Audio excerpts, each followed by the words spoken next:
Okay, today's topic is with regards to opening up a business in person. So, one thing that a lot of you guys do not know about me is the fact that I come from a sort of a small business family, and my dad, my uncles, we have a family business of jewelry, and that's a place I've been going to ever since I was around 11 or 12. And over the course of these few years, been like 13 years, I've learned a thing or two about businesses. And it's not like necessarily how to make money, but it's more so about what kind of businesses I would and would not want to go into in the future. And the business that I am highly opposed to is a business that is in person. There are 3 reasons for that. The first 2 are the major reasons. The third one, you can kind of call that like depending on what you need in your life. That's not necessarily a bad thing, but it's not my cup of tea at the moment. Maybe once I'm in my 40s or 50s, I wouldn't mind that type of business, but at the moment, that's not what I'm looking into. So first thing is the fact that if you have a business in person, then if it's something like a jewelry business, that's something that I'm highly opposed to, because since it's in person, there's gonna be people coming in, and there's hundreds of items in your shop, for example, hundreds if not thousands, right? And the customer a lot of times does not know what he or she wants. They come in, they might have an idea, they want a bangle or a bracelet, but even then, from those items, there's so many to pick from, and it takes them a lot of time to go ahead and do that. Now, of course, since you have this business, you have to be patient with that, and that is something that I've learned. Patience is something that I've learned over the course of 1.5 decades. But that's something that most people would not be able to do properly, because a lot of times this can take over an hour, sometimes even 3-4 hours just to close one sale. And there are times when you spend that amount of time and you still do not get a sale. The customer was just window shopping.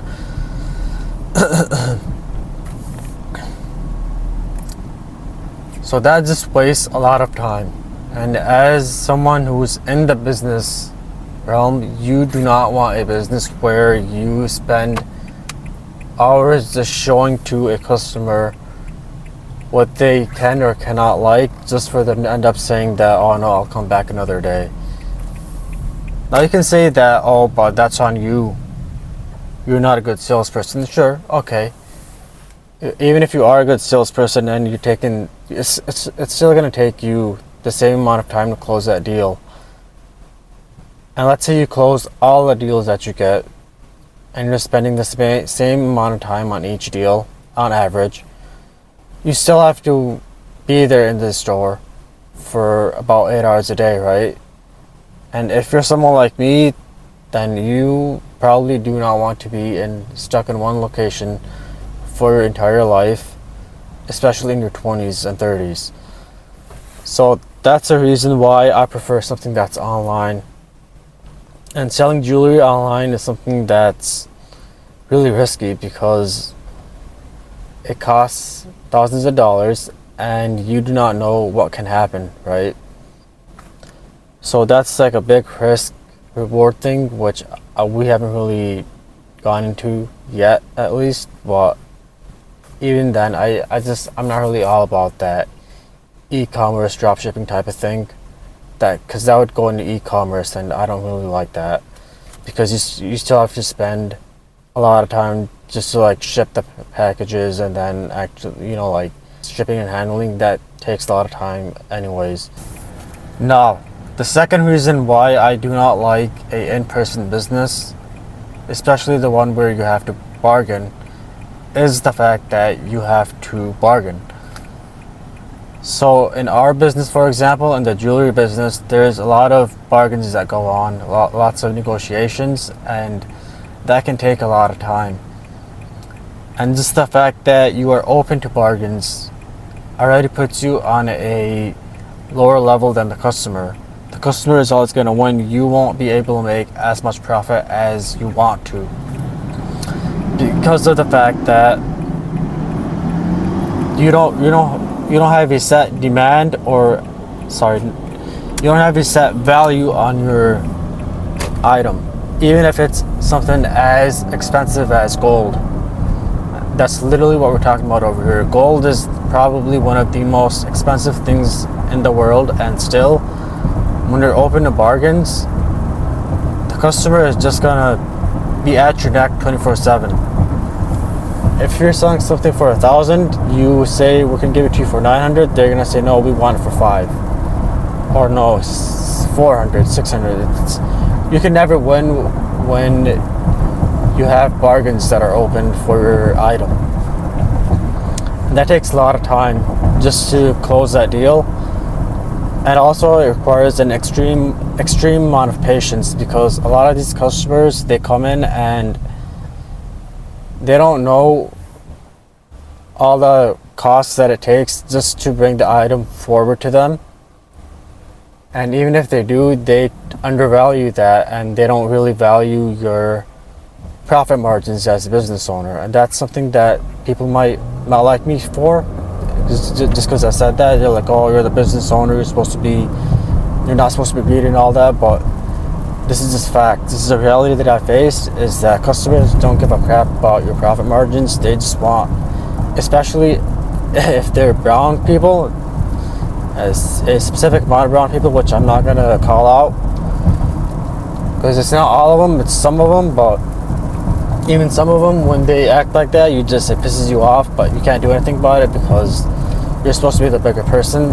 And if I wasn't this patient, if I hadn't learned this patience over the course of 1.5 decades, then I would probably crash out on a lot of them. But I've learned how to be patient, and I've dealt with so many that now it's like, meh, I don't really look too much into it.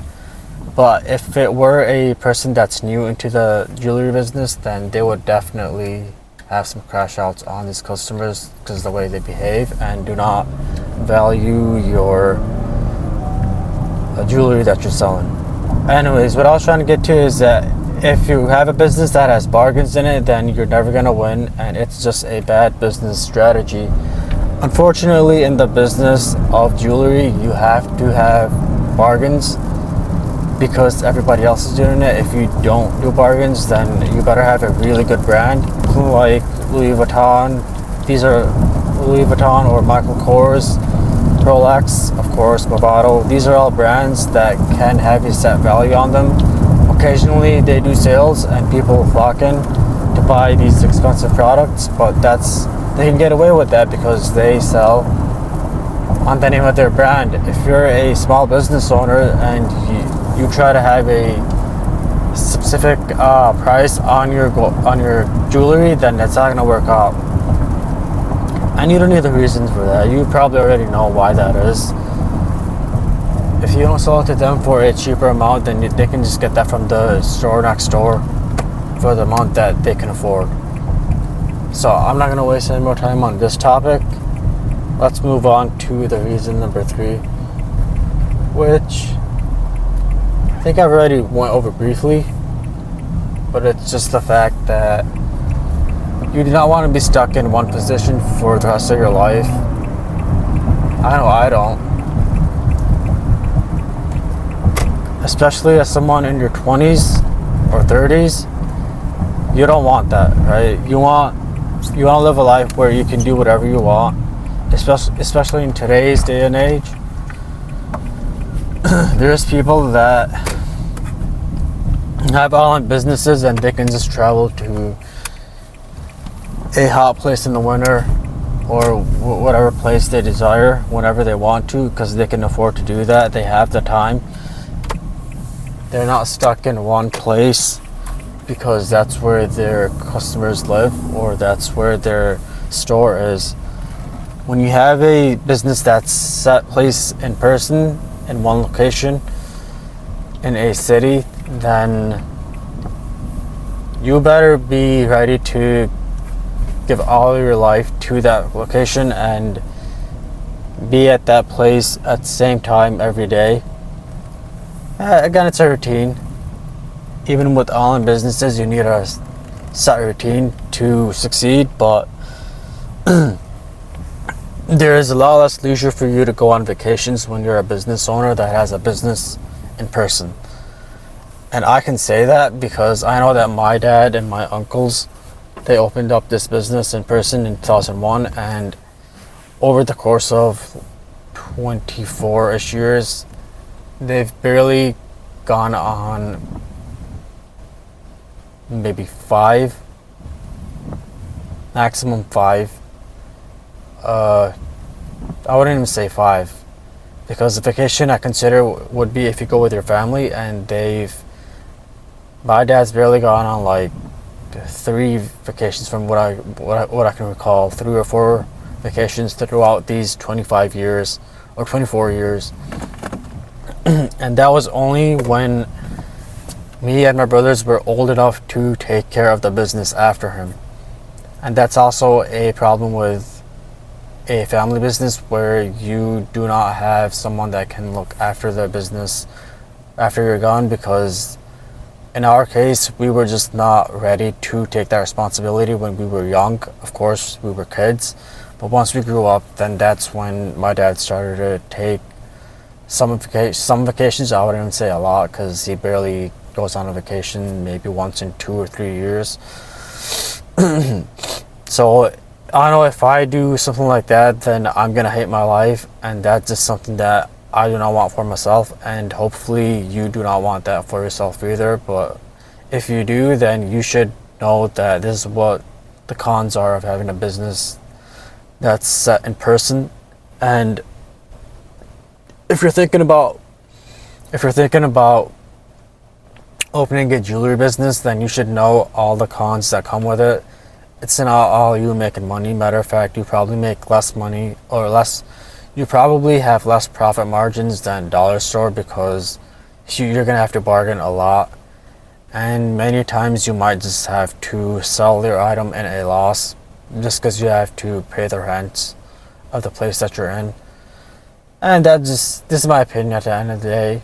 If you have a experience that tells you otherwise, then please let me know in the comments below. I'm open to knowing your own experiences and stories of opening or handling businesses.